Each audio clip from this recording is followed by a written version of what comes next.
Chaque bus est équipé de 4 caméras, installées selon un protocole bien spécifique.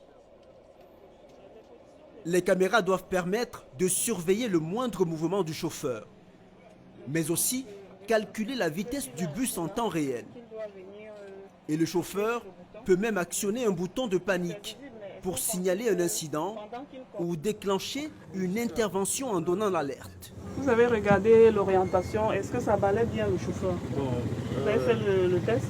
Cette caméra faciale que vous voyez, c'est celle-là qui est la caméra intelligente qui constitue en fait la solution. Okay.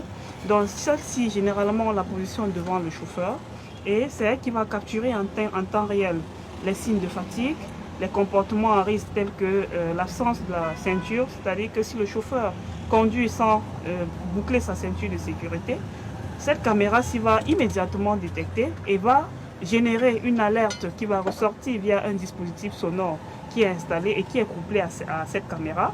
Okay. En parallèle, ça capture également les infractions telles que l'usage du téléphone au volant. Donc le système qui est cette caméra va immédiatement détecter, va l'alerter pour qu'il puisse redresser ce comportement. Sur la Nationale 3, seulement une poignée d'agences ont jusque-là accepté de débourser 55 000 francs, le prix pour équiper un seul bus de cette innovation technologique. En 23 ans de conduite, Christophe Otélé, menuisier de formation, reconverti en chauffeur, est un habitué de cette route.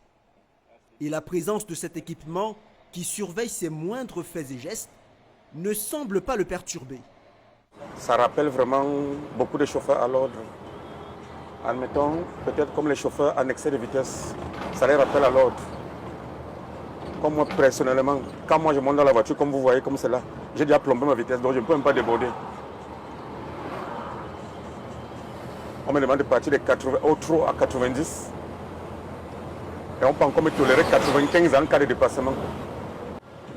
Il y a mes collègues qui sont peut-être inconscients. Cela peut peut-être déraper de lui-même et venir me retrouver. Lorsque on va constater ces images et voir que je suis dans mes droits, la peine, même s'il y avait une peine, ça sera au moins réduit. Avant on trichait, mais maintenant, par moment, tu veux tricher, tu sais que tu as observé. Un outil précieux pour Christophe Otélé qui, en cas d'accident mortel, risque des sanctions allant du retrait de son permis à la peine de prison. Un chauffeur observé, épié quasi en direct. Car les images prises par les caméras dans le bus sont retransmises en temps réel dans cette salle de monitoring, située plusieurs dizaines de kilomètres plus loin.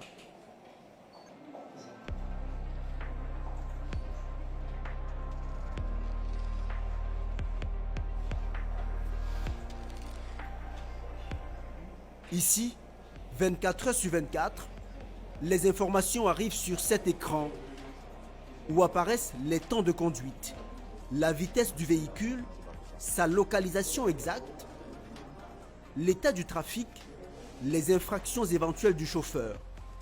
Un système de tracking anti-chauffard mis en place par les équipes de la société d'Hilaire-Tinel qui, ce jour-là, est venu inspecter les installations. Visite de courtoisie, tout se passe bien. Les statistiques, qu'est-ce que ça donne? Nous avons plusieurs infractions qui remontent, notamment la ceinture qui est redondante, qui arrive constamment, donc preuve que les chauffeurs, pour ce qui est de la ceinture, il faut davantage sensibiliser. Avec son outil de surveillance vidéo, Hilaire-Tinel, en collaboration avec les autorités camerounaises, a pu déployer un système de collecte de précieuses informations sur la Nationale 3, Douala-Yaoundé. De quoi réunir des données essentielles dans la traque des chauffards. Sur l'écran, vous avez l'axe Douala-Yaoundé. Ça, ce sont les bus. Tous les bus qui sont en vert sont des bus qui sont en mouvement. Le bus qui est en rouge, c'est un bus qui est garé. Et si on clique sur un bus, on a une série d'informations concernant sa vitesse. Et l'écran à gauche, en bas, c'est un écran intéressant parce que sur cet écran, nous avons en temps réel le nombre de fautes commises, la fatigue, la distraction, l'accélération, la décélération. On peut sélectionner un bus, on peut sélectionner un chauffeur, on peut sélectionner une compagnie, on peut sélectionner une période et vous avez le nombre d'infractions qui vont être affichées et après on pourra aller dans le détail. Aujourd'hui, on a 400 bus équipés.